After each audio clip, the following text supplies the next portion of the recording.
Gallwn ni feddwl am y wahaniaeth rhwng stranc a gwylltineb neu meltdown trwy defnyddio model llaw yr ymenydd. Mae strancio'n digwydd pan bod rhan uchaf yr ymenydd dal i fod wedi cysylltu â rhan emosiynol yr ymenydd, a mae plant yn cam ymddwyn mwyn cael ffordd eu hun neu cael rhywbeth maen nhw eisiau. Mae plant ifanc yn cael yr hyn dyn ni'n galw'n stranc rhan isaf yr ymenydd neu meltdowns.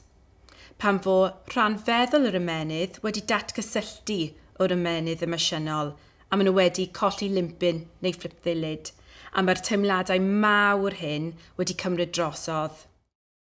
Felly plant hŷn, maen nhw'n gallu cael y strancs yma, ble mae'r emosiynau dal o dan reolaeth achos mae pob rhan o'r ymenydd dal yn gweithio â'i gilydd.